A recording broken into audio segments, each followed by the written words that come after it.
Alright, hey, we're back with our Brain Arts review. Hey, when was the last time we did this shit? I think we did one earlier this year for Aqua, I believe.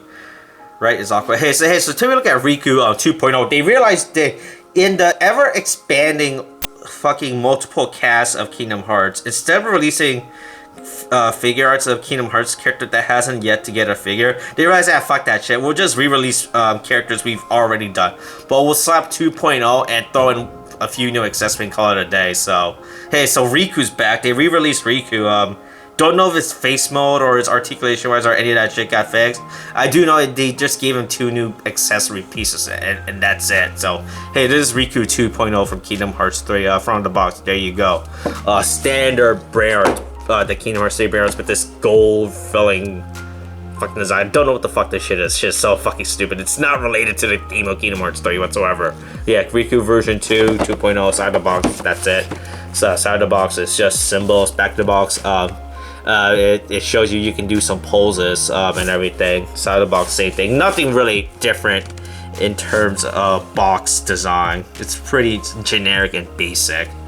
So enough about the box. Let's actually take a look at the actual figure right now.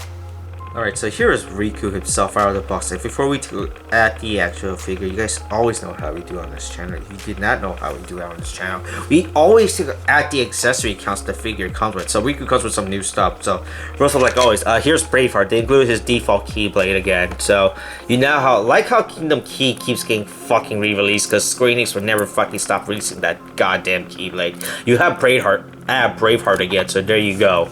You get this Keyblade again. Next, and here in terms of the new stuff, hey, you get Way to the Dawn. So this is pretty cool.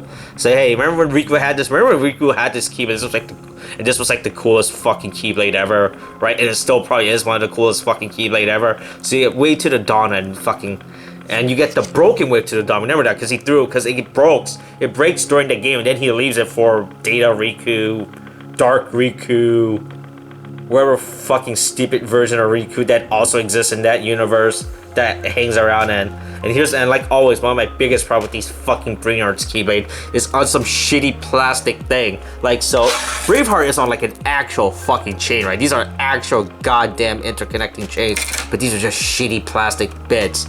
Jesus fuck, you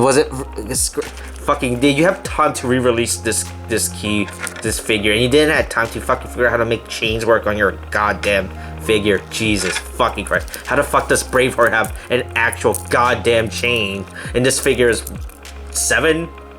4 years old? Fuck, I forgot how old Riku 1.0 version is. But Jesus fucking Christ, like always, Square Enix doesn't want to fucking put actual goddamn chains on these Keyblades. And it's really fucking stupid. Like, they bothered to do it with this Keyblade, but they didn't bother to do it with the other. So it's really annoying because of that shit. Next, he comes with 2 head sculpts. Don't remember what head sculpt his original figure came in because I'm not digging that box out of storage to look, and I really don't want to fucking bother with that shit. So hey, here's slightly angry Riku and smiling Riku. So there you go. You have the voice of compassion, and Reason the voice of rage and I don't remember the fuck the voices those 2 floating heads were in Ben 10. So there you go. So that's it. And then he comes with some hands. So he comes with 1 Keyblade holding hand because he only needs 1 hand to hold his Keyblade, and then 1 open hand, some jazz hand or something. I don't fucking know. So that's it. So I like the fact that it does come, even though that they released it does come with new accessory, and that's just Way to the Dawn. Even though this one is pretty fucking pointless. Like, okay, if you want to reenact the scene where Riku fucking has a broken Way to the Dawn, right?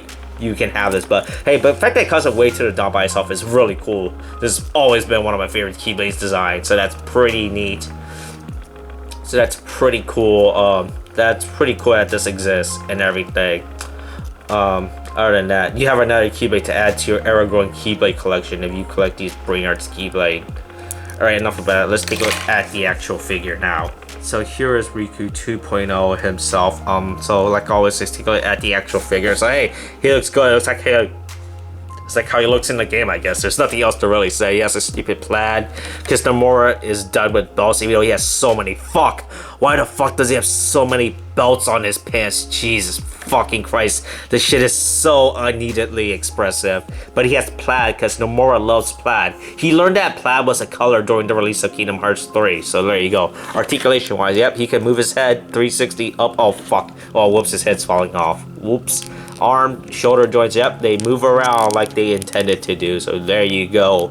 You can fist bump with your Riku figure on both hands. There you. Oh wow, this one's really stiff on my figure's really stiff on this joint. Torso, yeah, he can move his torso around. There you go. No waist joint. Legs, yep, he has leg movement, so he has a very good movement of his leg. He's able to, like always, do the ever important test on this channel. He can kick the soccer balls up. Wow, and his leg fell off. Jesus Christ, that's not a good sign. Fuck. Okay, there you go. I fixed his leg. All right, there you go. Yeah, okay, yeah, he has legs. They can move around. That's all that really matters. So, hey, for convenience, I have Riku 1.0 here, so we can actually do some compare and contrast to see why it was needed to re-release this figure. So first off, one of the big things I noticed is that this one actually taller. Oh fuck, God, please stand the fuck up. God damn it, please. Alright, hold on. Oh. Is it taller or am I just in? I think he's taller. He looks slightly taller than, I don't fucking know. I can't tell if that's just the way that the figure's posed. But it looks like he's slightly taller than Riku 1.0. His hair color is different. This one is more of a light silver, and this one's more of a dark gray-ish thingy, right? Right, in terms of hair color, fuck, I don't know if this camera's gonna pick this shit up or not, and I really don't want to fucking bother with this. Also, this figure has a lighter skin tone in comparison to the 1.0 Riku.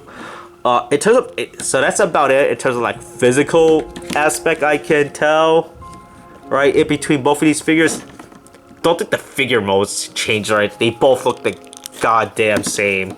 They both have their stupid plaid belts, and everything. Nothing else really changed in terms of figures as far as I can tell. Like that's like the only notable difference is that this Riku's taller, he has a more light toned body skin. And his hair is, I guess, matched closer in-game. But I guess that's reason enough for him to re-release this figure and charge you the exact same price. And like, we got you. You were an idiot if you bought 1.0 Riku, so you idiots. So now you're gonna have to buy 2.0 Riku. That's how we got you.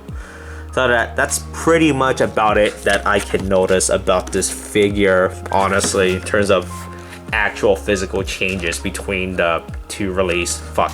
Please stand up. Please don't fall. God, Jesus. Fuck, I hate these figures. Why can't you stand up? Alright, there you go. Alright, that's about it. Alright, that's the compare and contrast section of this video. Good thing we did that, so now you know. If you wanted to know the difference between the two figure. Alright, so in the end, what are my final thoughts about Riku 2.0, 2.0 Riku, version 2. Dark side of Riku, or the fuck version of Riku this is.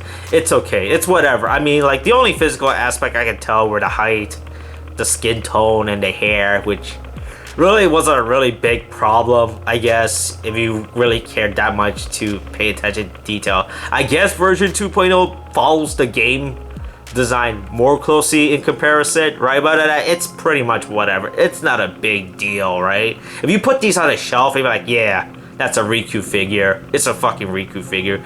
It's not a big deal. Like, the only merit this thing has going for is that it has way to the dawn, but even then, that's still very lackluster, because they could have released this shit with like any other version of Riku figure that's come out. Like, they could release a Kingdom Hearts 2 Riku Bring Arts, and they could have included way to the dawn in that shit. This figure is really fucking unnecessary if you think about it. Like, the minor changes, as far as I can tell, it's really fucking minor, right? Like it's just like the tone, the physical tone, it's really lackluster. Like it's just like, even then, this thing's only like a few centimeters, even if it's taller than the original release. It's really fucking lackluster in comparison if you think about it. Definitely not worth it. If you already have version 1.0 Riku like I do, right? You can still stick with that shit. There's really no big reason to pick up this 2.0 unless you really want the way to the donkey. Like, because remember, you get two, you get the one, and you get this shitty broken one that they fucking released for fun. This shit is so fucking unnecessary to put in this fucking design. They're like, we already have the way to the dawn mode. Let's fucking use it to make the broken one, right? It's really fucking funny, honestly, how they included that shit.